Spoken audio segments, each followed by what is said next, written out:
John, Ryan, thank you guys so much for being here. Pleasure. Appreciate it. Thanks a lot for having us, Cable. My pleasure. So we've got a lot to talk about today, but well, actually, Ryan and I were talking off there, trying to get him to take the plunge and go to Africa someday. John just got back from Africa. I saw some warthog tusks and Yep, that's right. Jealous. That was, let's see here. Where is it? Yep, that was for my very first, that was the very first African animal I ever took. Yeah. It looks like a fine warthog too.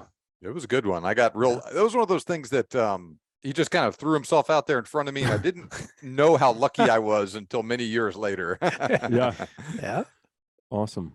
So, John, what was this trip like? Was this your second safari? How many times have you been to Africa? This was my fifth safari, actually. Oh, wow. Okay. And so I kind of took a page out of your book, and I went over there with a couple of podcast listeners. And so I hunted, but I was mainly focused on them, making sure they had a good time. And this was also one of those things where, since I'd been over several times before, I had taken a lot of things before, and I have a nice kudu and a nice warthog and all that. And I could have shot another one of those and some other zebra and things like that over there, but I wasn't interested in doing that. So I ended up shooting a blue wildebeest and an impala over there. But man, the other guys just went crazy. Got buffalo, sable, Inyala, kudu, all kinds of stuff down. It was a busy week, and it was a lot of fun being over with them.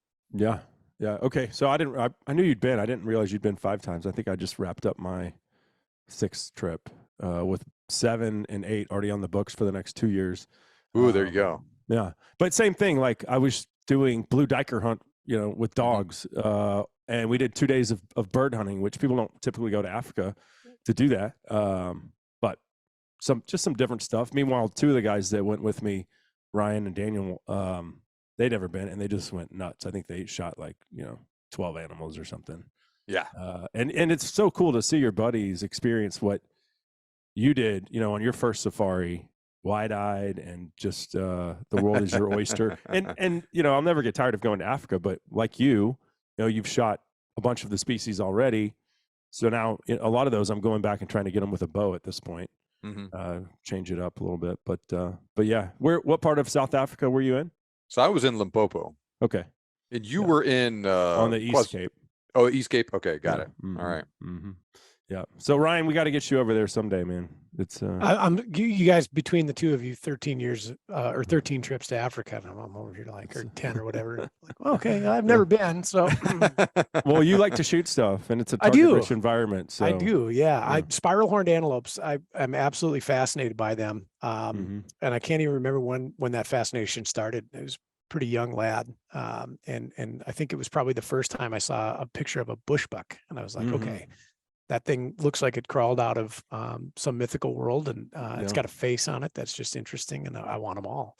Yeah, probably never be able to afford to kill a bongo, but yeah, you and me both. Yeah, well, you have to talk to Vortex about a raise. It's that's like otherworldly expensive hunting when you start looking at critters like that, and they're on like the affordable list of the otherworldly expensive. Yeah, or like Lord Derby, Eland, or a mountain in Yala in Ethiopia. The $50,000 to $100,000 price range per animal is not something. Yeah. I mean, I have 3 kids that need to hopefully go to college, right? Hopefully. Lord willing, or if they want to be mechanic, whatever. Yeah. But I can't justify that at this point in my life. It's crazy. It's cool though to think about that critters like that exist, that many folks have never even seen, heard of, or could even rationalize that an animal looks like that, lives in a place like that, and does that kind of stuff. Capra species have me a bit Twitter pated as well, but most of those are unobtainium, so I just like to look at them. So. But those jungle antelope, the Sitatunga and the bongo, are so beautiful. Oh, and I've seen a Sitatunga in person, and it was actually on a Hyphen's place in Texas, and I was like, and I didn't know what it was at first. This was a decade ago, before I'd ever been to Africa.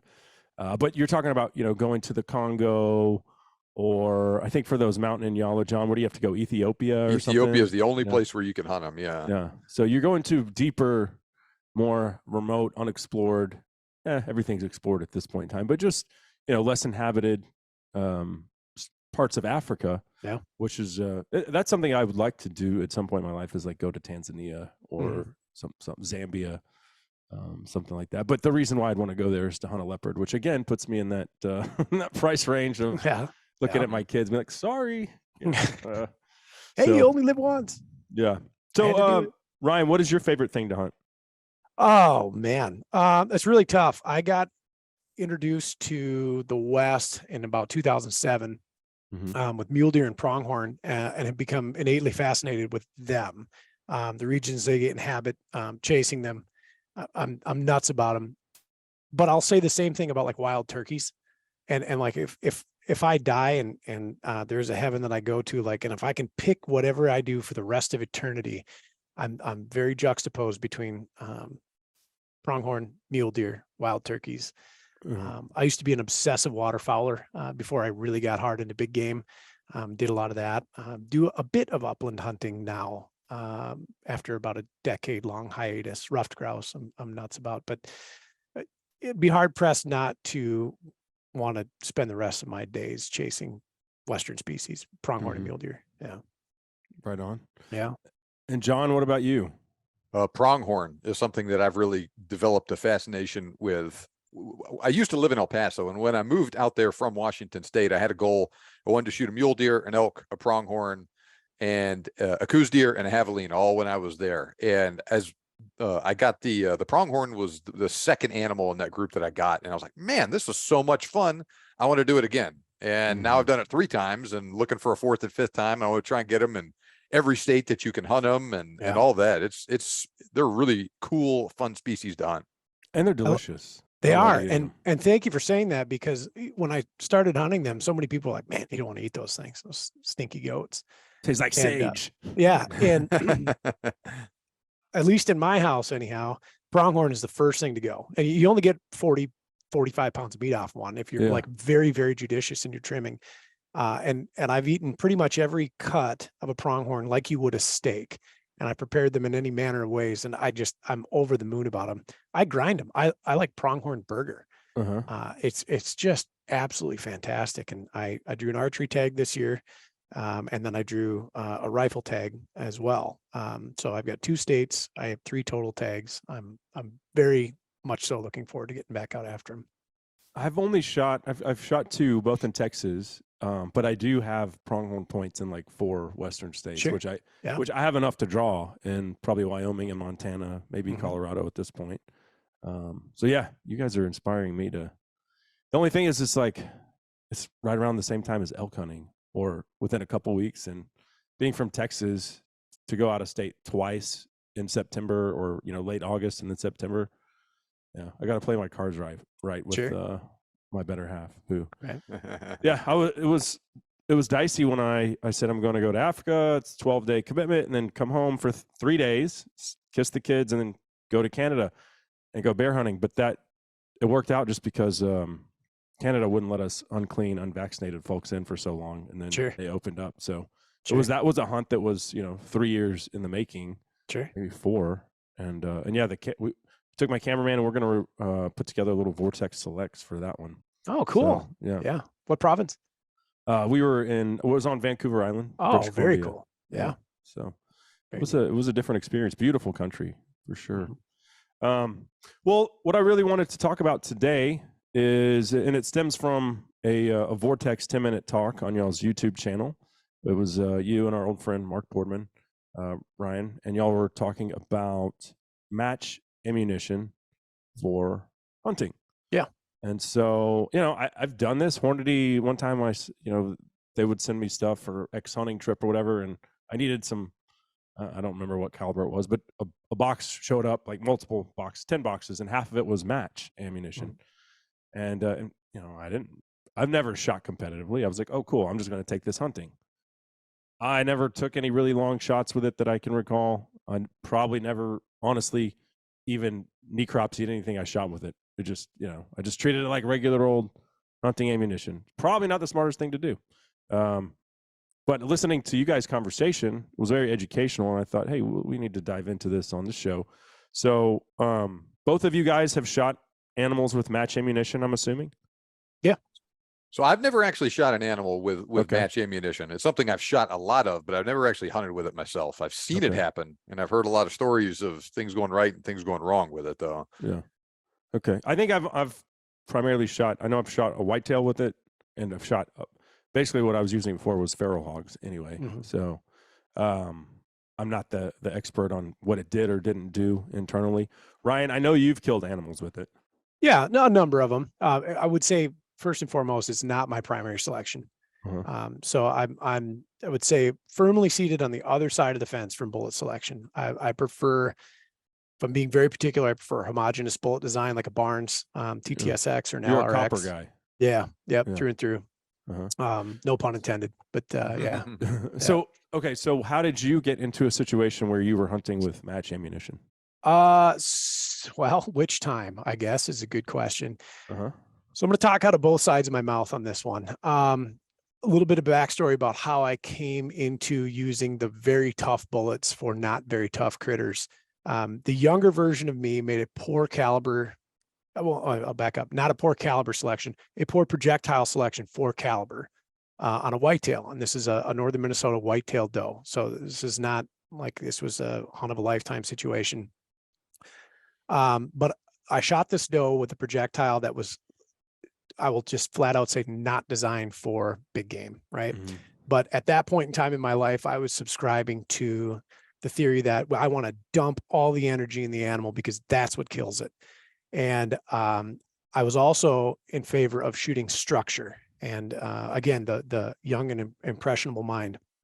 And so I'm still in favor of shooting for structure. What I'm talking about is like scapula, joints, et cetera, a large bone structure, front half of the animal, try to break them down.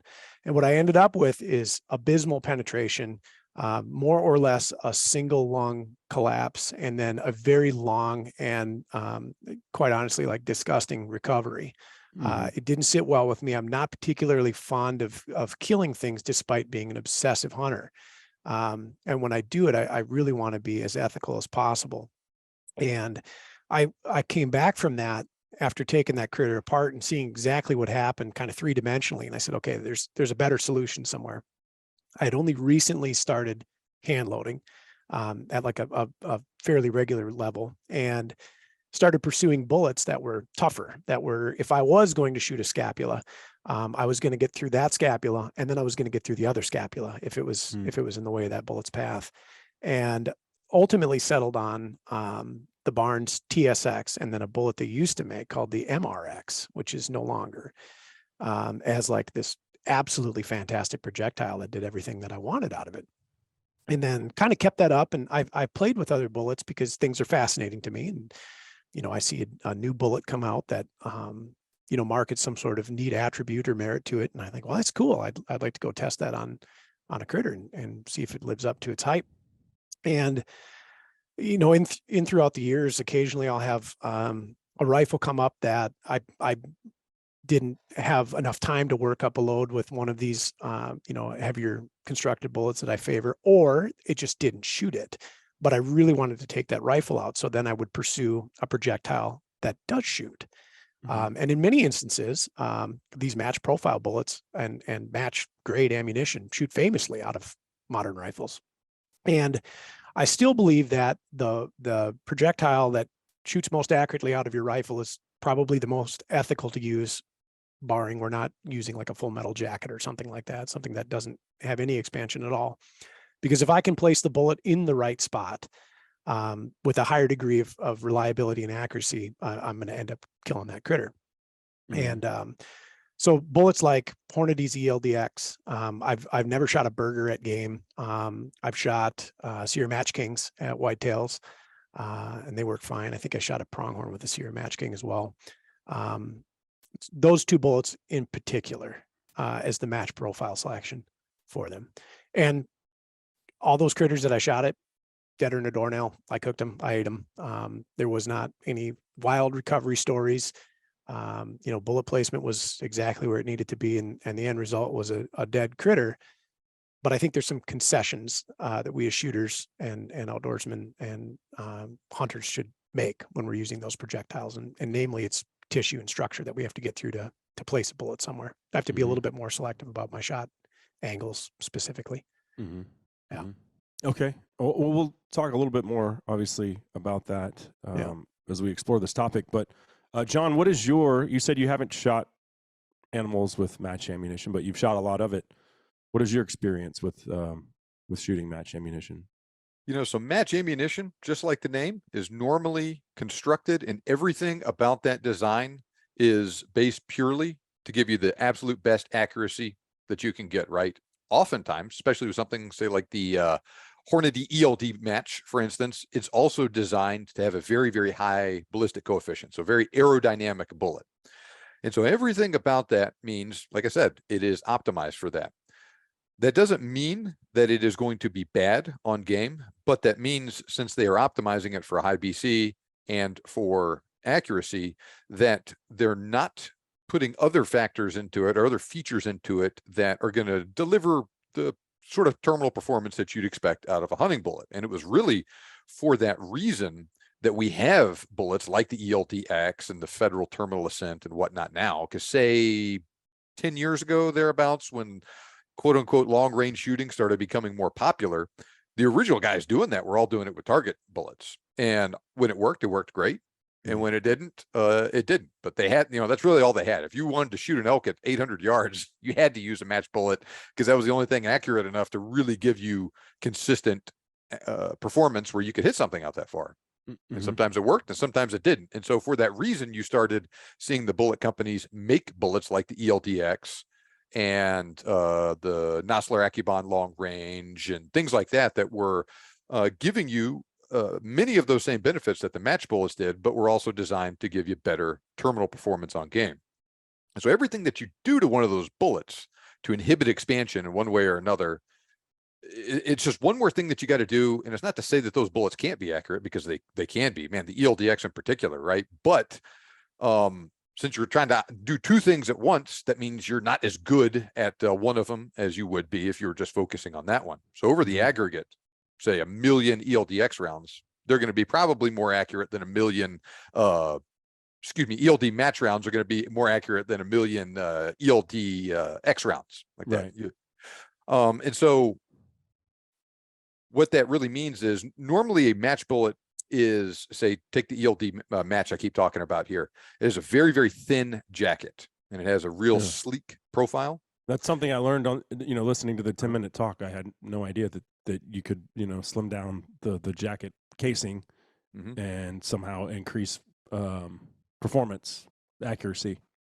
And it's just easier to create a jacket that is very thin and the same thickness all the way through, and have it be very accurate and consistent, than it is to make a bullet like the ELDX that has a taper jacket that starts out thin at the nose and then gradually gets thicker, and then you have that interlock ring and whatnot. Those bullets are fantastically accurate, but if you're going to go shoot a match at 1,000 yards or whatever, most people are going to take a match bullet like the ELD match instead of the ELDX.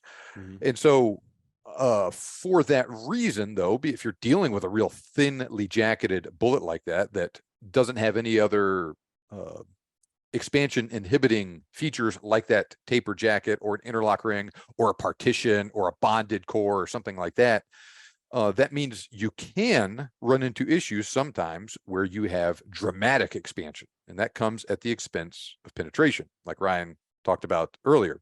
Sometimes everything goes great. Like, I actually, in preparation for this discussion last week, I had a 147 grain ELD match ammo for my 6.5 Creedmoor. I shot it into some ballistic gel just to see what it would do. And the wound track into that bare gel was almost identical to what you'd see with a similar cup and core bullet, hunting bullet. Like that. It was great. Good penetration, good expansion, but nothing ridiculous or anything like that. So like I said, it could work great. And when it works great, it's awesome. But you run into problems sometimes due to that real thin jacket, where, especially if you strike a bone, you can have a case where the bullet goes completely to pieces, and instead of penetrating 20 inches, it penetrates 6 inches into the animal. And you may not penetrate deep enough to reach the vitals on it from a conventional shot angle, never mind a very steeply quartering shot angle or something like that. So that's kind of the long and the short of it there, and I'm sure we'll go into some more details about some more specific examples and things like that here as we go on. So okay, it's mostly about playing the angles. If you're going to hunt with match ammunition, you better wait until the animal's completely broadside, because that bullet is less likely to mushroom, less likely to have that expansion. It could just, like you said, it could just shatter on impact. From a controlled standpoint, like mushroom, yes. Expand, yes, but potentially too rapidly. Mm. And so if you're at a hard angle, you're not getting into that vital zone. So we have like we'll call it a detonation, not detonation as an incendiary, but a pop premature to getting to the good stuff. And that's not to say that it's guaranteed that's going to happen either. Sometimes it'll work fine, but just like on average, a match bullet is probably going to be a little bit more accurate than a traditional hunting bullet. On average, a tougher hunting bullet is going to give you better penetration and more controlled expansion, more weight retention, things like that. So, I mean, and going back to the kind of the origin of the conversation, why do hunters why would you choose match ammunition to hunt with? Do you think it's mostly just maybe, and especially during the pandemic, right, when you couldn't find ammunition and just like, oh, there's 6.5 Creedmoor, boom, it says match on it, I don't care, I don't have any ammunition. Do you think it's just kind of like by default guys get put in that situation, or do you think they actively choose to say, oh, this is the most accurate, therefore I'm going to hunt with it? Personally, I think both. I can't speak for everybody in that thought process, but I think that there's like an ethos surrounding hyper accuracy, and then taking that from a static range into the field and hunting. And I've had this debate innumerable times with folks that either agree or disagree with my personal viewpoint on projectile selection. And like, if I was going to only pick one, it would only be brand X. I guess proponents of that, they're like, well, I absolutely want the most accurate solution, the most consistent solution. I'll take care of bullet placement. I'll take care of making sure that I don't have to worry about going through, 20 inches of non-vital tissue to hit 10 of vital. I'll wait for that broadside presentation. And so those, I think, are the folks actively pursuant of that. And I don't know that it's incorrect logic, right? And especially talking with shooters in different parts of the world, New Zealand, Australia, the UK, parts of Europe that I've chatted with, that's like it. That's all they use if they can, if they don't have like an allowance or a regulation on lead core or anything like that. They're crazy about it, and they're taking different shots, I think, than a lot of us may in the US on a regular basis. Neck and head is not out of the question, which I think is interesting. And then Mark and I had alluded to this. We were chatting, or Mark had been chatting with some folks from New Zealand about just target opportunity. And if you're hunting a concession or a property in which, let's say you're hunting feral goats and you have 50 of them to pick from, versus I was in Wyoming a few years ago hunting pronghorn, and I saw 9 or so pronghorn on the entire hunt. You have a target rich environment, and you end up with a less than optimal shot opportunity, but you know that there's probably going to be another one. You pass over that shot that you might have to try to drive a bullet through a bunch of non-vital tissue into vital tissue, and you wait for another one, and then your match bullet is sound. I also think there's people that pick it up off the shelf because it says the caliber designation, and that matches what their gun is chambered in, and they may not have put any further thought into it. We've seen that. We do a hunter sight in here at Vortex twice a year. And we have folks come out with any number of different ammunition choices. And so I think some of it is just, it was what was available, and some of it's definitely a conscious choice. Yeah. And so as a copper guy, and you shoot copper because you believe in the performance, not because Deb Howland said we all got to switch from, lead shot bullets to non-toxic, which is, for me, it's purely terminal performance. Right. Yeah. Is there a effective range where the copper is now outperformed by, say, an ELDX or something like that? Absolutely. And this just isn't copper. Copper is, I think, going to highlight this the most, though. So you need appropriate velocity to initiate expansion, to deploy the petals of that bullet and get it opened up and continue its track through with devastation. Anyways, it'll continue through if you don't hit that velocity threshold, if you're under it, but it's not going to do what you want it to do. And so, yes, I mean, once you start extending those distances and we start lowering that velocity on impact, projectiles like an ELDX or a Burger are very, very likely to outperform it from a terminal standpoint. And actually, at the further reaches of that that distance component there, they'll start behaving a bit more like a bonded bullet would. If we don't have an impact velocity high enough to like completely deconstruct the projectile, and I'm talking like shearing off bits of jacket, core jacket separation or delamination of the projectile, they do hold together, interestingly, fairly well because we've lowered that impact velocity. Not so low that they won't expand, but I think well beyond what a Barnes TTSX or an LRX or a Hornady GMX or CX or Nosler E-tip or Trophy Copper would reliably deploy. And then with most of these copper projectiles out there, save for some pretty high-end machine turned bullets, you're usually going to take a BC hit as well, just the nature of the bullet design and profile and you know, just what that bullet's made out of compared to a cup and core design. And so because you're at a BC disadvantage, you're also not carrying that velocity as far as you would with, say, a match profile bullet, and you're going to shore that distance up quite a bit. And what personally I do is I look at what the published minimums for reliable expansion are for a given projectile. I tack on about 100 feet per second. I then look at my drop charts at whatever DA or elevation band that I'm going to be at. And at that threshold, that's my maximum distance of engagement, regardless of my ability as a shooter. And I heard you mention on the other podcast, on y'all's podcast, Ryan, that it's about 600 yards is where that usually falls. With, yeah, I mean, I've got a couple of copper rifles that'll maybe skirt over that line a little bit, but that's a long ways. For me personally, I don't shoot animals farther than that. In Africa, I've shot one thing at like 650 yards. Sure. And I've shot at a wildebeest at I think 800, and my PH, he was like, "Sorry, I called the wrong wind." He's like, "You shot right over it." Yeah. And those are the two longest shots I've taken. Yeah. I like shooting 400, 500 yards. Like, I can do that pretty effectively, certainly ethically. But in Texas, John, our typical whitetail deer shot is 200 yards. I'm sure it's very similar in Wisconsin, or Oh yeah. Certainly in the Midwest. So I don't know if at 200 yards are you really losing any performance with match ammunition? But personally, I think depending on the cartridge that you're launching that projectile out of, you could be, and this is my experience, I'm not stating this definitively, but my experience has shown me that at closer ranges with bullets that have these thin taper jackets, you're usually impacting with higher muzzle or higher impact velocity, and you end up with that explosive result.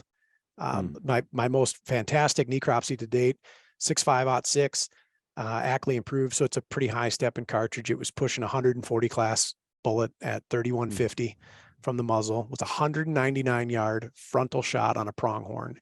And for nobody who's dissected a pronghorn, or for somebody who hasn't, they're pretty fair critters. There's not a lot of constitution to them. That bullet made it just a little bit deeper than my finger could reach into the hole. Oh my gosh. Yeah, and then it was a dramatic jacket core separation. And so we're talking maybe 8 inches of penetration. And it was a frontal shot. And so there's a bit of muscle tissue to get through there and some thin bone. But that was about it. And then another outstanding instance was another pronghorn. This was a 300 rum. This was a heavier weight match profile bullet, pretty high launch velocity on it. And I want to say that the target was about between 140 and 160 yards. And the shot angle was a goofy one, and it was fleeting. I wasn't the shooter. I was with the fellow who was. And we had the opportunity to drive the bullet into the thoracic by placing it just over where I guess we'll say the hip or the ilium was on that animal. And effectively the track would have been through the back third of the back strap, through the diaphragm, and then into the thoracic cavity. That jacket we recovered still in the back strap of the animal. We never accounted for the core. The diaphragm remained unperforated. The heart and lungs were well intact, and we never found an exit. I don't have a good, I guess, anatomical explanation as to why that animal died, other than it got hit by a freight train. And immediately the jacket and the core had separated itself, and the jacket was picturesque, right? So there's like a 40 grain piece of copper material that looked like a bullet. So it died from shock, which is one of the ways that you can effectively kill. I typically, think, though, you're using, and that was, you said, with a 300 rum. So that was big a 300 caliber. rum. Yeah. Big. Yeah. And I think what did it is, if I had to guess, the proximity of that bullet's impact to like the spinal column, probably pressurized all that cerebrospinal fluid and like popped its brain and positively killed it. I mean, he was dead right there. But I looked at that, I was like, well, we shouldn't do those things with these bullets. Like, it's just. So I have a similar story about that. Actually, one of the guys I was just with in Africa, I think it was actually this year, or excuse me, last fall, went sheep hunting up in Canada, and he had a 6.5 PRC and was hunting with one of Hornady's match loads from it. Killed his sheep, no problem. You know, sheep aren't tremendous animals or anything like that, and they're not known for being super tough. It wasn't a challenging shot, but on that hunt, he also had an opportunity to shoot a mountain caribou. And mountain caribou are, so they're bigger than deer, but they're smaller than elk in general. So we're, talking about a good size, but not gigantic animal. He shot this animal at, I want to say about 600 yards on the shoulder, and it fell down and it kind of slid down the mountain towards him. So it was a steep uphill shot for that first hit it. And it slid maybe 100 yards closer to him, and then struggled to its feet, turned around, shot it again in the opposite shoulder, went down after that. And they ended up, he died pretty quickly. They recovered it. And when they were butchering it, the guys were like, geez, how many times did you shoot this thing? It looks like you shot this thing like 6 times with all the fragments that are everywhere. It's like, listen, I just shot it twice, once in each shoulder. But neither one went more than about halfway through the animal, and there were just pieces of it everywhere in it. And that was a long-ish shot. I mean, the 6.5 PRC, it's got some juice to it. It's moving a couple hundred feet per second faster than a 6.5 Creedmoor, but we're still not talking like a Weatherby cartridge or anything like that with ridiculously high velocities and at a longer range like that. This wasn't match ammunition, but I think it certainly applies to the conversation when you talk about bullet fragmentation. On my first trip to Africa, I shot a red hartebeest at 370 yards, and I was prone, laying down. I think I had Gen 2 Vortex razor on there. Yeah, very nice optic. And so I was like, I know I made a good shot. There wasn't really any wind. My PH is like, you shot over him, like by a mile. And I'm like, there's no way. Well, the bullet, and we had a little elevation, so shooting down at him, but the bullet went into the hartebeest and essentially broke into two, and half of it went out of his back, and it gave the illusion that I had shot well over his back. And so the hartebeest, and this is on their YouTube, it's quite funny because Carl's like well over him, and you could tell he's annoyed. Like, how is this idiot sitting here prone and then shooting 20 feet over the thing's back? Like, and then he goes, oh wait, I'm sorry, never mind, he's dead. And the thing had run 20 yards, and he got back in the herd, and then all of a sudden he started staggering, and you could see blood appearing like right on his vitals, and the bullet had just, I think it must have hit a rib, because I didn't hit him in the front shoulder. I shot him in the vitals, and that bullet basically split in two, and enough to pick up through the binos, and certainly on camera went out the back, and I don't know, I maybe it was just because it was on camera, but I don't know. I have not had that situation happen before, and that was with the 7 mag 100, I think it was 162 grain ELDX. Bullets do wild things when they encounter resistance of any kind. Directional changes. I mean, even shooting through like gelatin, which we've done a fair bit here. It's pretty constant medium. There's nothing hard in it. And watching bullets do absolutely bizarre track path through that, it's crazy. And so, you throw in a little bit of bone and varying densities of tissue. Like hide is actually a remarkably resilient surface to try to penetrate. It's stretchy, it gives, and then you encounter muscle, and then like cartilaginous tissue, and then bone, and then lungs are nothing. They're pretty much air with a little bit of constitution mixed in. And bullets do wild things when they hit targets. So well, I did ask a couple of outfitter friends of mine who obviously see a lot of animals get shot every year, just for their take on match ammunition for hunting. So Clay Pope, Pope Brothers Outfitting out of West Texas, I asked him, and he wrote me back. He said, I've had trouble with it in shooting long range aoudad in West Texas, And the most problems I've had with it on axis deer at 80 to 100 yards. A lot of axis don't bleed very much anyway, especially with the 6.5 and a lot of these long-range, smaller wildcat rounds. It seems to do really well on pronghorn, but they're what I consider a pretty wimpy species. Specifically, a couple years ago, 4 guys came, 3 had a 6.5, 1 ran a gun shop, 6mm, beautiful, all custom-made guns, all shot and wounded axis, and never were able to be recovered. One of the bucks went down immediately and then popped back up and ran after 5 minutes, all shot with match-grade ammo. So he's not a fan of it, for his clients anyway. And then my friend Rob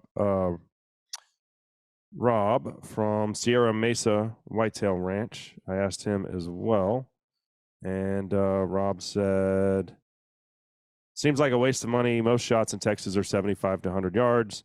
Not sure we need that level of accuracy. My initial 2 cents. The bigger impact would be hunters who actually practice and get their scope dialed in before coming on a big hunt.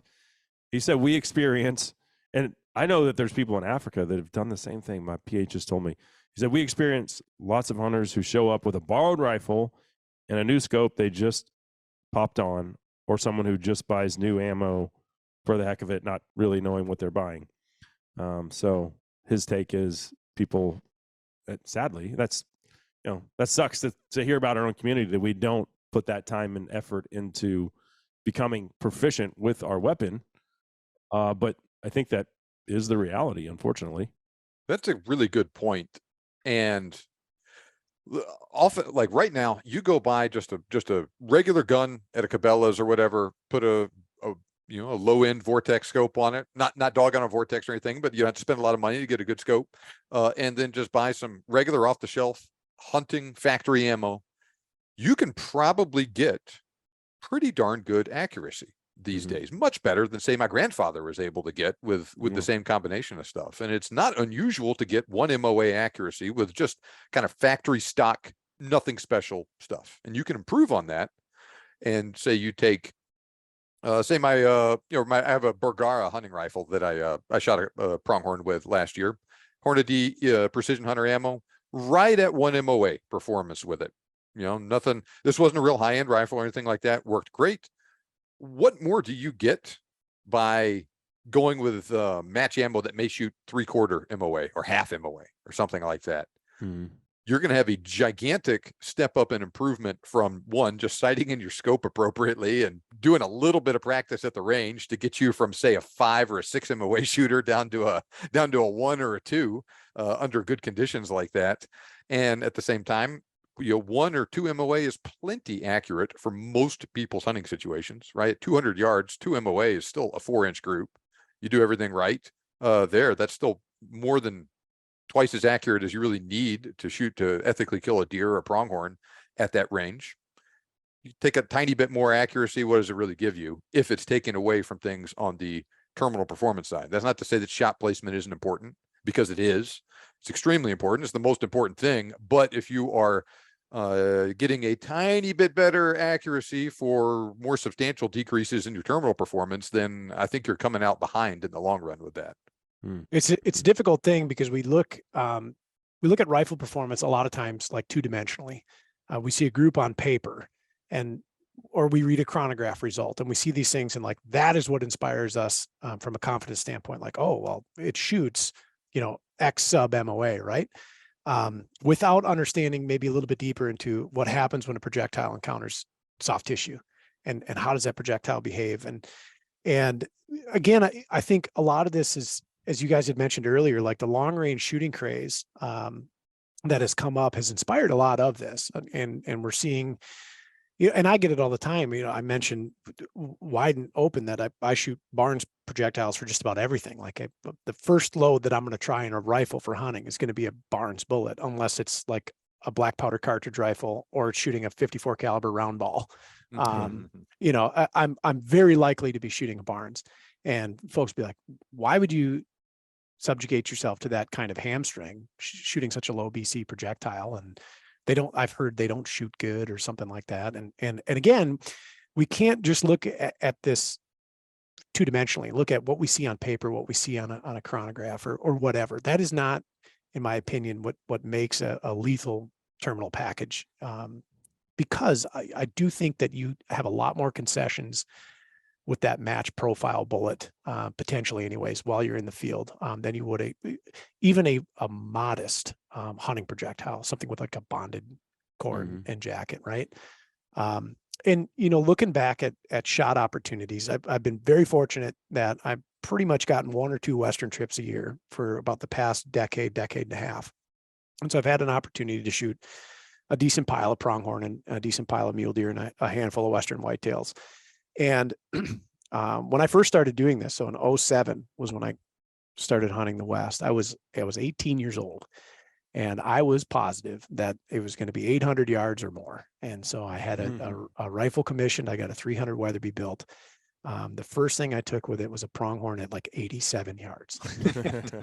And it was really interesting to me. It was like, okay, wow, I went through all that recoil and cost for 87 yards on the smallest big game species that I could hunt in this state. And then I kind of started keeping track of the shot distances, not looking for long range ones, but just to see what would happen.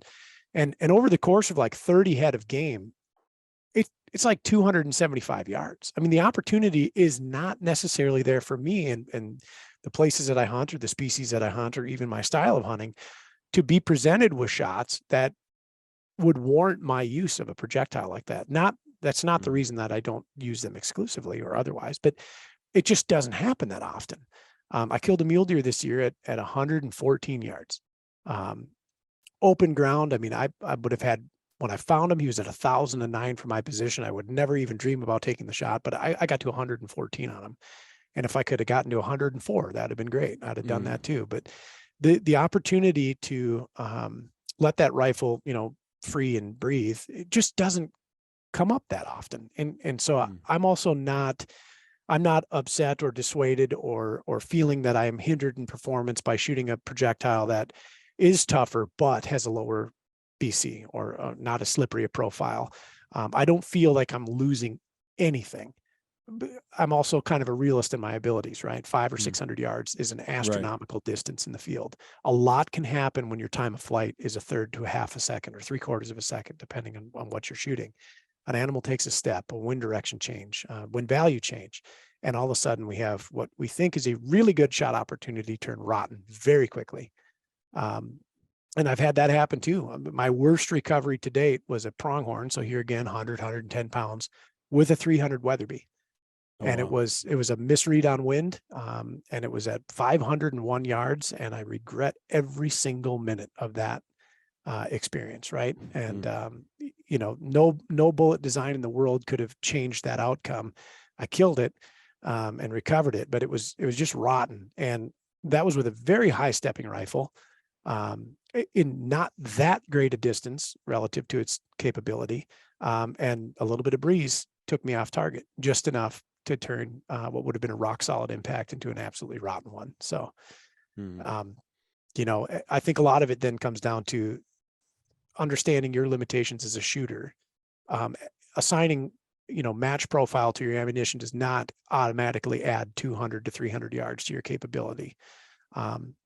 At least from, especially if you're losing, you know, if you're losing lethality, potentially, yeah. And you know, I often joke, like with my hunting partners and other guys in our hunting parties, is we have to go out of our way to find long distance shots, even in the West. We have to set it up, and that robs a bit of the joy for me personally in it. I like hunting. I like stalking. I like getting in as close as I can. Not that that's necessarily what it's all about, but you kind of got to go out of your way to set up that long shot. And then the number of opportunities that we've had where they are distant, but you have good wind or you have good terrain or you have a absolutely durable rest or shooting position.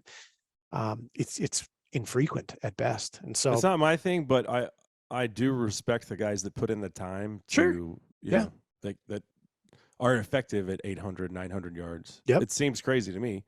Like I said, 400, 500, that's, you know, 500 yards is about what I'm like. Past that, that's better a long be ways. rock solid, prone, you know. Zero wind. Well, so John, which calibers, and obviously, I mean, I'm holding a 6.5 Creedmoor right here, but which calibers are most common as far as match ammunition, and this is probably going to parallel, which calibers the serious competition guys are shooting most frequently.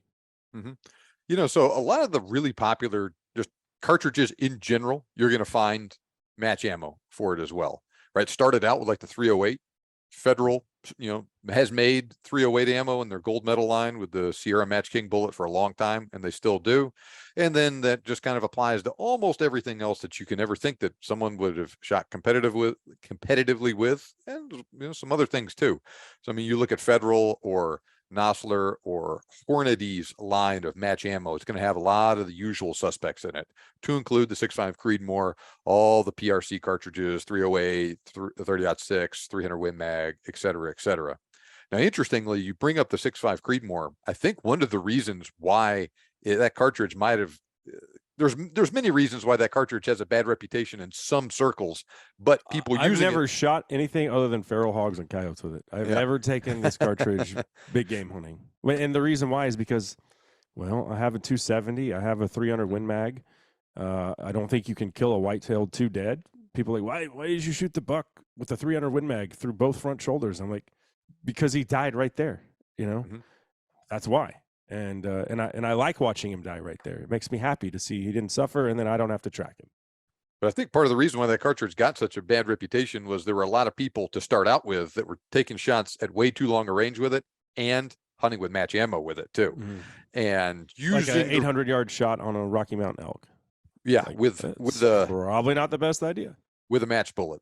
Right. But you turn that into a 300-yard shot or a 200-yard shot with a 127 grain Barnes LRX, and the script flips completely there. That's a whole different ball game with that cartridge. I'd rather use a lighter cartridge with a great bullet, like a Barnes, but some other ones as well, than a really heavy hitting cartridge like a 300 Rum with a crummy bullet for the situation.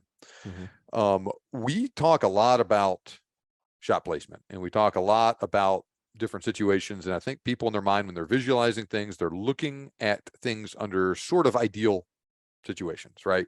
Oh, my shot placement is going to be good because I'm going to use this really accurate rifle and this really accurate ammo, and it's going to be great. And I'm going to place it where it needs to go. And as long as I do my part, everything's great.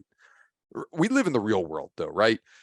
Ryan mentioned, the wind changing on him or the animal taking a step. Those are things that are out of your control that can cause you to completely miss or wound the animal. You can also just screw up and make a bad shot too. And that happens. I've done it. We've all done it. There was a client I had in Africa a couple years ago hunting blue wildebeest with a 30-06. Nothing wrong at all with a 30-06. Not a long shot. And wildebeest are big-ish animals, but they're not giant, but they are really tough. Yeah, but the blue wildebeest, they are call tough. Them bullet eaters. Or the poor man's Cape Buffalo, right? Yeah. But you make a good shot with a 30-06, it's going to run 50 yards and it's going to die. Well, he had a quartering shot on this wildebeest and shot it a little bit too far back. And so I think he just nicked the edge of the lungs, liver, guts. Fortunately for him, he was using a 180 grain Swift A-frame, which just plowed all the way through that animal, and it broke his hind leg as it exited. And it went a long way, but because that leg was broken, it slowed it down a little bit, and it also had kind of a weird track for that reason, and the trackers were able to more easily identify, okay, this is your wildebeest here, separate from the herd, and they were able to kill it after a long but follow-up shot, but not as long as it would have been if you would have been using a bullet that would not have exited under those conditions. I think as much as I love Hornady ammunition, an ELD match in that situation probably wouldn't have exited, and they probably would have found that wildebeest, but it would have been a whole lot more difficult of a follow-up shot. 180 grain Barnes would have probably been similar to that A-frame, same thing with a partition, something like that. So those are the situations where you really make your money with a really good, tough hunting bullet. 150-yard broadside shot on an elk or a deer, you could place a 100 grain or 80 grain 243 behind the shoulder through the lungs, and it's probably going to kill it. But things change a whole lot when you're talking about a strongly quartering shot where you got to go through that front shoulder, all that muscle, that shoulder blade, and then the ribs before you even get to the heart and the lungs. And that's where you separate the men from the boys with that sort of thing. And some cartridges and bullets are up to it, and other ones are not. Mm-hmm. Yeah, my son hunts with a 80-something grain 243 Mhm. bullet. I think he's using Federal Fusion. What is that? Would that be Vital? No, it's not Vital Shock. What is the? Well, there it's is a just Federal Fusion line. Fusion. Yeah, Yeah, Fusion. Federal Fusion. Yeah. Yeah, so I'm thinking of the box is like a goldish color. Yeah, that's the Fusion. Shiny. Yeah. But it's an 80 grain bullet, and he's killed a buck each for the past 2 seasons, and they both dropped right there. Mhm. Now the second one, he shot in the neck, and I told him to shoot it because I'm not trying to shoot through the front shoulders with a 243, right? I'm like, okay, we're shooting in the vitals now because we don't have the knockdown power of Dad's 300 Win Mag.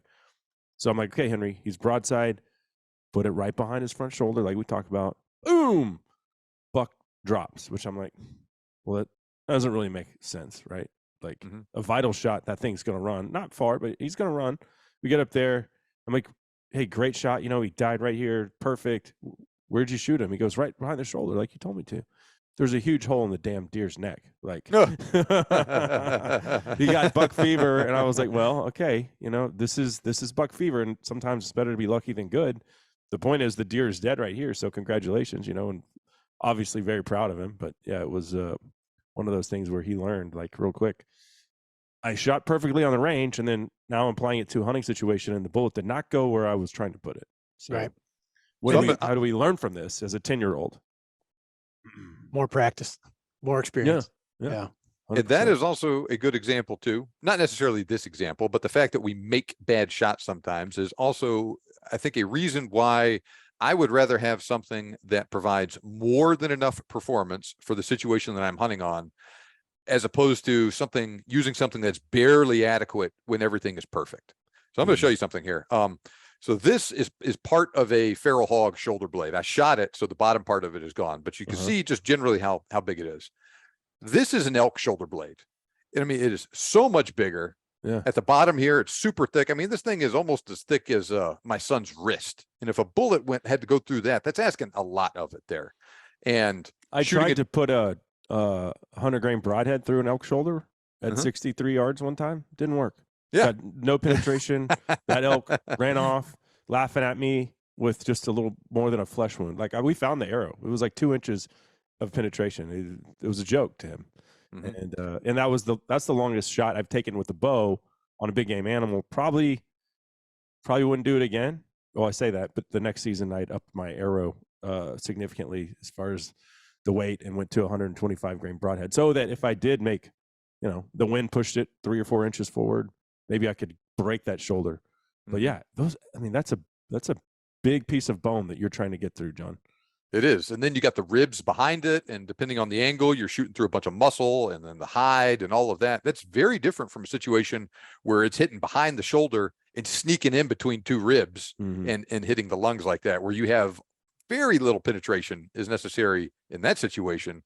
Whereas you may need, almost 2 feet of penetration through bone, part of it through bone, in order just to even start affecting the vitals from a different shot angle on a different animal. So we're all adult men who can handle big calibers. And I'm assuming that when you're in Africa, your PH would tell you, or the other guys that you're hunting with, on the shoulder, please, on the shoulder, break his shoulder. I do the same thing pretty much, unless it's a white-tailed doe. Every other animal I'm shooting, if it's a trophy, I'm shooting through the shoulders to break it down. Ryan, what about you? So I still actively shoot structure. Yeah. And for everything. And something that I tell myself is I'd rather lose 2 pounds of meat than 200. Right. Right. And good analogy. When we're really looking at it, like if you've ever field quartered a whitetail or a mule deer or a pronghorn, and if you smack it square in the scapula and you're losing that, whatever cut of meat that is, I mean, on a pronghorn, it's like a serving, and it's unfortunate because there's not a lot there. But if I break his running gear, he can't run, right? And very likely, if I place my projectile there, I've done everything else that I can do. I'm probably taking out an aorta. I'm probably definitely taking out lungs. I'm maybe even taking out the heart, depending on how low I was on that shoulder. So I try to shoot structure whenever I have the opportunity to. And when I don't have the opportunity to, I'm looking at where is my bullet's path going to go to encounter structure. This is also part of the reason why I shoot projectiles like the Barnes TTSX and LRX, because there have been opportunities where I have to get through something less than optimal or completely not optimal in order to get to that. My favorite recovery, it's the only Barnes bullet I've ever recovered from a body cavity. I dug one out of the bank behind a coyote that I shot one time with an .6, but I shot a mule deer. This is a few years ago, it's 2019. Bedded shot, frontal, which is not that ideal, right? I mean, if you're really looking at what your vital zone is, it's a little bit larger than a loaf of bread. Left or right and high of that, and you might just be kind of presenting yourself with like a raking impact, and you might not actually hit anything good. You might disrupt them enough that you can pump another one into it. But like, I had very limited time to take the shot relative to when legal sundown was. I had terrible wind. I had weather coming in, blah, blah, blah. I had a frontal shot and I was going to take it, and he was bedded. And I shot, this was a 308 Winchester, 130 grain Barnes TTSX, so light for caliber. And it was like 147 yards or something like that. I recovered that bullet like just about at the hips of the deer, after it had traveled down the spinal column through 7 vertebrae. I excised a vertebrae, I pulled it out, and the bullet was sitting inside of that that vertebral column where the spine actually, or the spinal cord runs through. And I popped it out into my hand and I threw it in my pocket. When I got home, it weighed 129 grains. And the little plastic tip on there, it's nominally 1 grain. So that was like a 34-inch journey that projectile went through before it came to an at-rest position. If my shot would have been the other direction and he would have been facing away and I had to take it, I'm very confident that projectile at least would have gotten through that diaphragm and into the thoracic and started to trash lungs and heart and cardiovascular tissue as well. And it was just awesome to see, 1, light for caliber, and 2, like what I exemplify is really pure copper performance, where just ninja bullet blender through the entire thing. And the inside of him from brisket back was just pink slush. When you see something like that, though, the level of confidence that gives you in that bullet, I mean, that's amazing. You're like, yeah, well, I know this works. Here's the evidence. And that's just the only one I've recovered, I guess. I don't go out of my way to take full frontal or facing away shots, especially. I think every animal he's told us about, John, has been a frontal shot. So I don't know. a couple. My pronghorn last year, that was 334 yards, slight quartering away uphill. I knew I was going to impact further back in the rib cage, but I knew that the track was going to exit out the off shoulder, and that's exactly what it did. And folded him like a $5 tent. And when I got up on him, I was just in front of the diaphragm on the entrance, but a little bit further back on the rib cage, and that exit was just clean out the center of the shoulder. And of course he had nothing to hold him up at that point in time, and it was just devastating on the way through. That's exactly why I shoot those bullets, because I really can't predict the shot angle. I can do my best to take it when it's available and perfect, and I pursue that, right? Like that's what we're going for. But sometimes it just doesn't happen, and I do want a projectile that, if my opportunity on that hunt is my exit is great, awesome, I'm going to take that, and I'm going to use a bullet that's going to do it, and I'm going to do it within reason of my capabilities as a shooter, and then the limitations that bullet has, which they all do to some degree. And they've worked famously for me. I've never experienced the cataclysmic failures that I've read about from those particular projectiles. And honestly, part of the reason why we dive kind of both feet first into like cartridge talks here at Vortex, and why we talk about bullets ad nauseum, is because most of us here have heard horror stories from folks that have had like suboptimal performance out of a given projectile or a cartridge, especially for me, cartridges. It's Remington Corlock. That was like, I shot an axis deer one time with that and was like, never again. And never again. That was 15 years ago. Right. And we've heard that. But it was the cheapest bullet, right? Like sure. that's why very early in my hunting career, I think it was before I even did this, I was just like, well, this is what I can afford. I've been bartending and I've got $20 for a box of bullets. Yeah. Here you go. And we've heard it with every bullet, and we've heard it with the best of the best and the most entry level of the most entry level, and kind of all the same script. Either it didn't expand and it penciled right through, or it grenaded on impact. or something along those lines. And for us, it's like, well, certainly all these projectiles can't fail in the same manner, right? It doesn't stand to reason that if I take a bullet that has an extraordinarily thin jacket and I impact a target at extraordinarily high velocities, that I should expect full metal jacket-like characteristics, right? That projectile shouldn't just zip through. It should delaminate, and we should have like a fragmentation wound of some kind, or a flap injury. Like that would be the logical failure of that projectile. And then I've heard, my favorite one is with Barnes. Well, if you shoot the animal too close, the bullet doesn't have time to expand. And that works backwards on like how a Barnes or a Hornady CX or a Hornady GMX or a Trophy Copper would work. Ideally, you are closer to that animal. It then expands, in fact. And so that's really why we jumped into it, is to try to unpack why bullets do what they do when they're supposed to. And then probably more importantly, what happened when they don't do what they're supposed to, like what led to that perceived bullet failure, right? Yeah. Another thing, and I'll say from like a hand loader's perspective, not to rant here too much, I've gotten about all I can out of metallic cartridge reloading from like a performance standpoint, right? So I'm not a competition shooter. I'm not seeking F-class world records, things like this. Like I enjoy metallic cartridge reloading, probably more than most, right? But I enjoy it because it's like therapeutic, and it's the only arts and craft project I've ever been good at.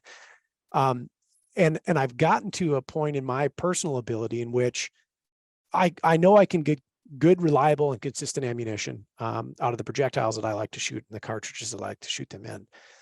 Now my obsession is terminal performance. Like, how does a bullet kill? I think we have really, really solid theories on that. And I think that the ballisticians at companies like Hornady and Barn and Nosler and Remington and Winchester and Federal are all way smarter than I'll ever get.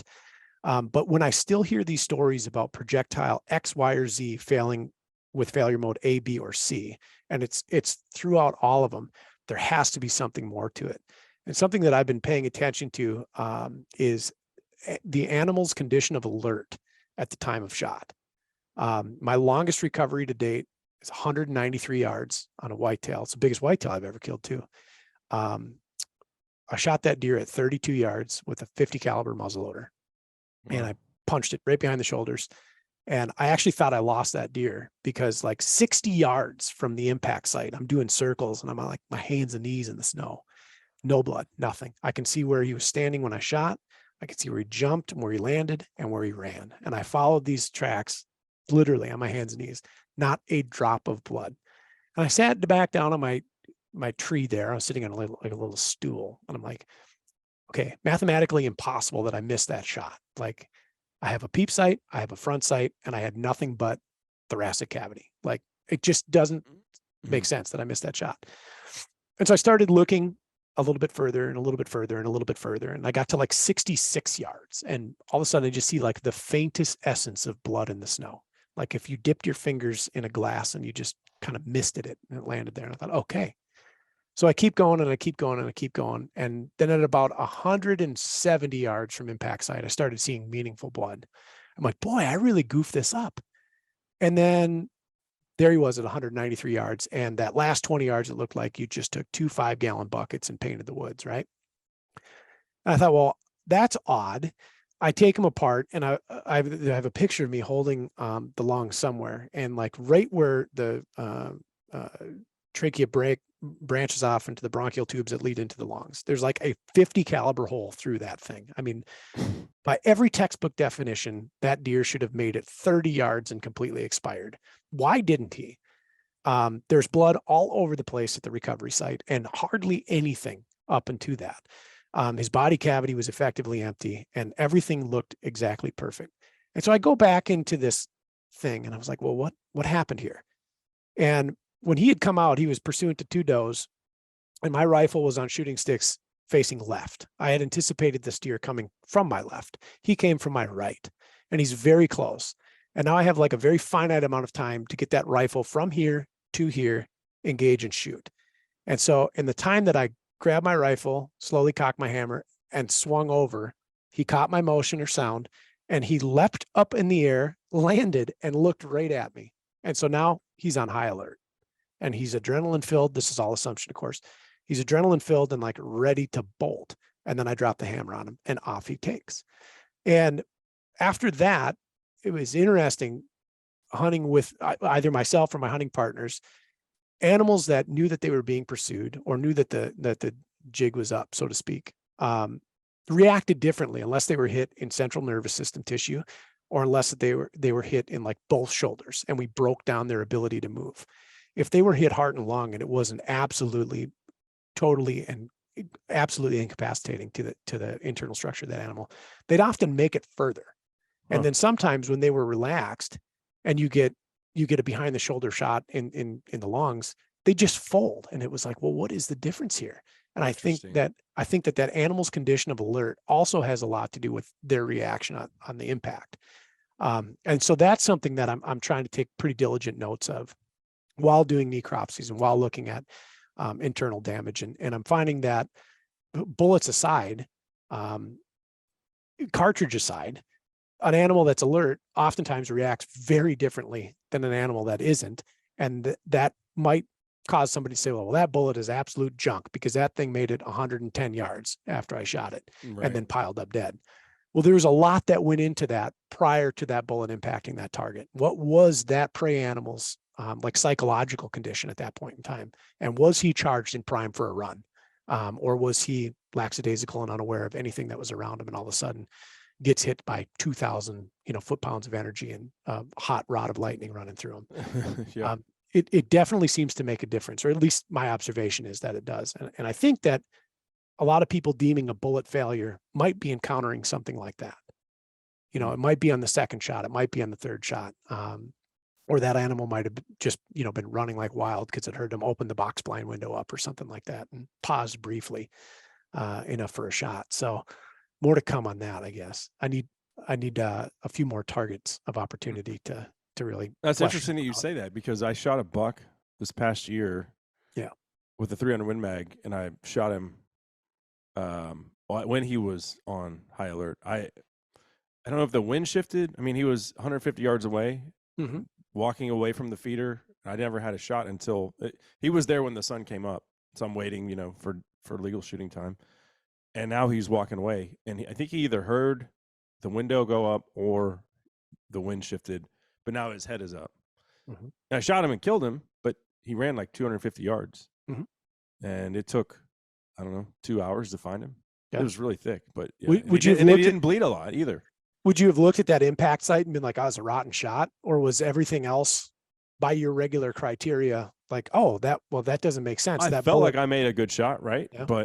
But his reaction made me think, oh man, did you pull the shot, or but no, I think it was the same shot I typically would make, but he was, like you said, now it's all making sense. Like he knew something was going on. Yeah. So he wasn't, calmly feeding or just relaxed or whatever. Yep. I don't know, John, if you've experienced anything like that. I've experienced that exact thing that you were talking about. I shot a doe many years ago that she was eating, and then another doe came in that she didn't want to be there. So she got real agitated at that other doe and kept running her off and all of that. And so she was really amped up from that. Had no idea that I was there, but she was really upset. And so I shot her, found out later, great shot, annihilated her vitals, both lungs and the top of the heart. That's the longest I've ever had an animal run. She left a tremendous blood trail, so it was not hard to follow her. But man, she really got after it, and I was like, "Holy cow! How much further is this doe going to go? She can't have any blood left in her body." And it's also important to note too, that with all of this stuff, individually we're dealing with very small sample sizes, right? Yeah. If you've killed 20 elk in your life, you're in the top 1% elk hunters out there. And we're talking about, one-off incidents of doing this and that. And it's especially when something really, really good happens or really, really bad happens, like you with the core locks, or, you shoot something and it just drops right there on the spot. You're like, oh, this is amazing. This is the best thing ever. Or this is the worst thing ever. And it may be, or it just may have been a fluke thing that happens sometimes. And since it happened once, you either want to do it again or not do it again. And, who knows if that's an accurate representation if you would have done that thing a million times. Right.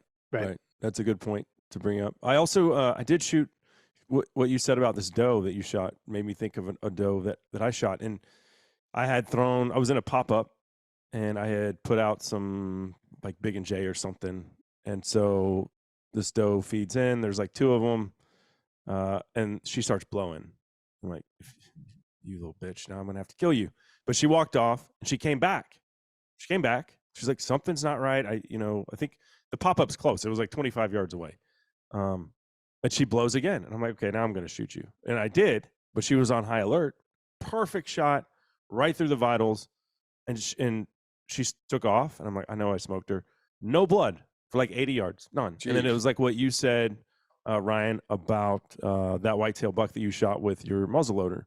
Then all of a sudden it was like a crime scene. And I mean, she made it a lot, shot right through the vitals, like with the slick trick broadhead, fixed blade. I mean, it did some serious internal damage, and it took her a good 80 yards to even start bleeding, to where you're again going back to that, did I make a bad shot? I know I made a good shot. Like, what, everything lined up, and then, but where's the blood? Well, I don't know. Just whatever she had going on prevented that blood trail from happening where you thought it should have been. It prolonged her. Another curious thing I've seen, if you hit the heart and you hit it just right, and I don't know necessarily how to define just right, but if you hit it in such a fashion that it completely stops functioning, and I'm talking like complete and total permanent atrophy that tissue, and it can't pump, you often will see less expulsion out of the body cavity.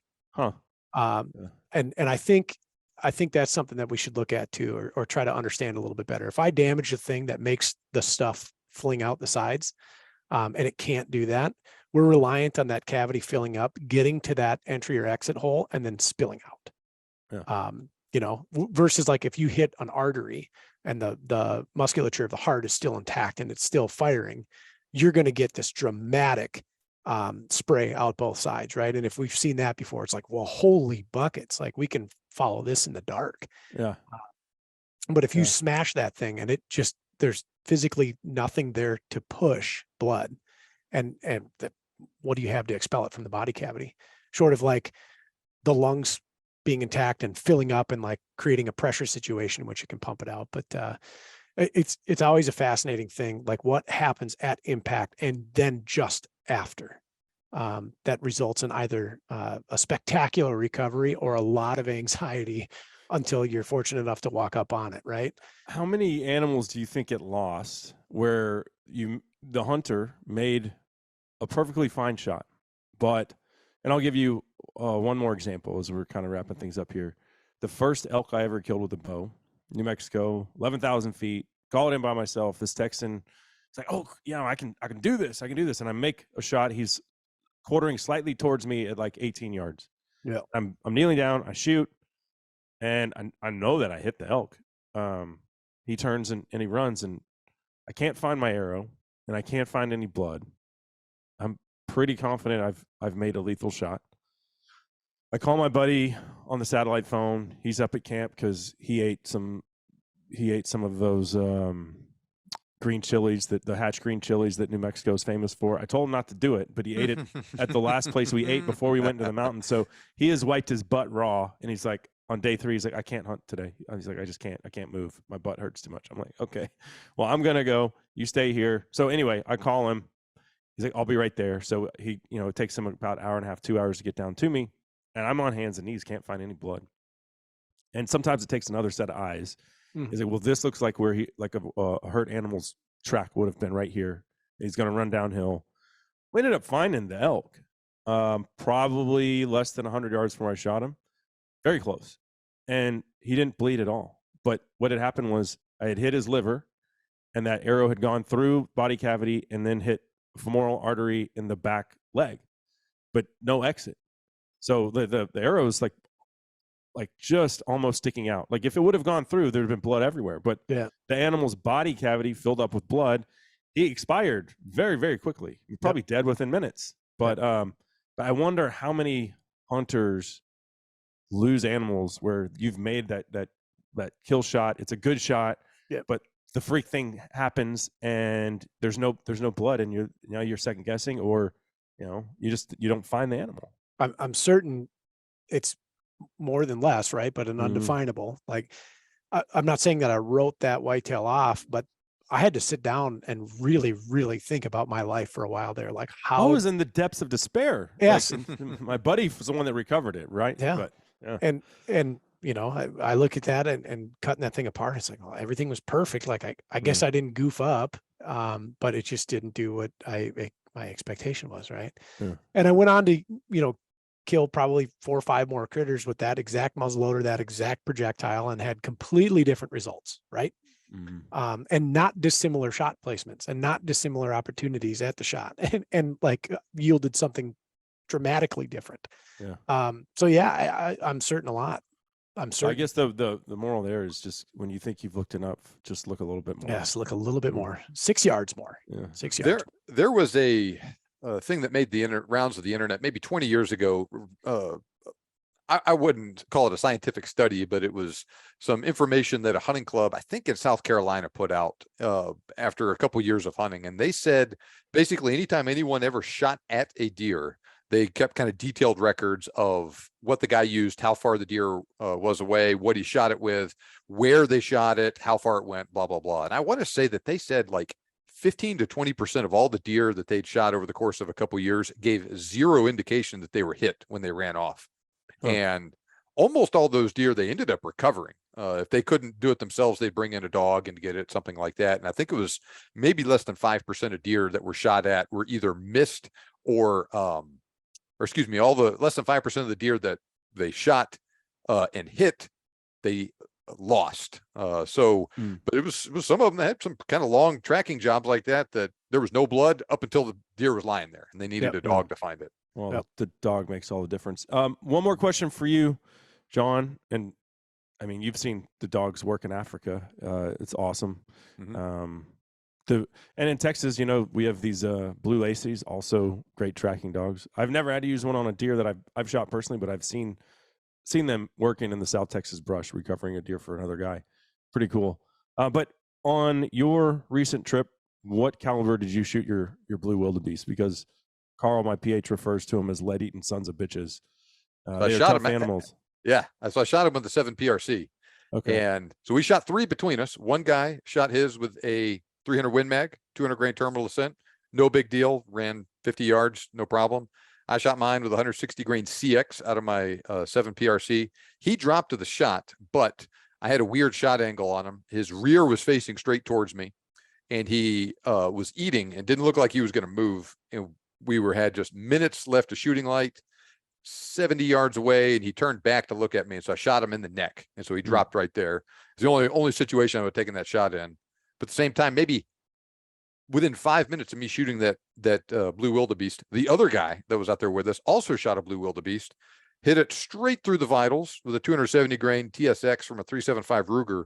And that wildebeest went several hundred yards before they found it. Perfect shot. And it wasn't that hard to find. It left a good trail and everything, but it went a long way before he keeled over. Yeah. What do you think led to that result? That wildebeest, I heard, had no idea that they were there. So perfectly calm, and he made a good shot on it. But I think this is one of those things where they're tough animals and some are tougher than others. And I think this one had just a very strong will to live, and they are a herd animal. He was a big bull with a herd. And oftentimes with things like that, you'll see with the rest of the herd runs off, they do their darndest to stay with them. And so as long as they're running, that's, you know, that herd is their survival, and they're going to do everything they can to stay with it. And I think he ran until he physically couldn't run any further, and then keeled over. What bullet did he? You said 275 grains out of a 375 Ruger. That's, I think, when I shot my Cape Buffalo was with the 375 Ruger. Yeah, so you shot it probably with either a 300 or with a 270, and so they used a 270 Barnes in this case. It exited, and it left a good blood trail. So it exited. It wasn't super hard to find, but it just ran a long way. Yeah, interesting. Well, cool stuff, my friends. I certainly appreciate y'all jumping on today. Interesting conversation, and I love just, you know, we all have our own personal experiences and think the way that we do based off of those experiences. But I think when you talk about this kind of stuff to help educate folks on, hey, maybe don't just pick up the match ammunition off the shelf if there's another option there, and think about why you're picking this bullet over this one based off of your goals, whatever it is that you're pursuing. So y'all check it out. The Vortex Nation podcast, or you guys have so many things now. You have 10-minute talks. You have you and Mark do the spaghetti shootout. Yeah. And the one that I watched was 30 minutes. And then you have the new cartridge conversations. That's brand spanking new. And then John, obviously the big game hunting podcast. What is your website, social media? So really, actually, the place I send most people to is a place where they can sign up for my email list, huntingguns101.com.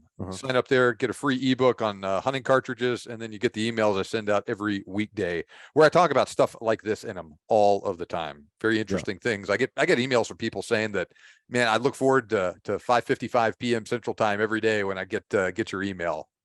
Awesome. Well, I appreciate it, fellas. Y'all enjoy the rest of your summer, and we'll do it again sometime on down the road. Appreciate you. It was an honor. Thank you, gentlemen. Thanks a lot for having me.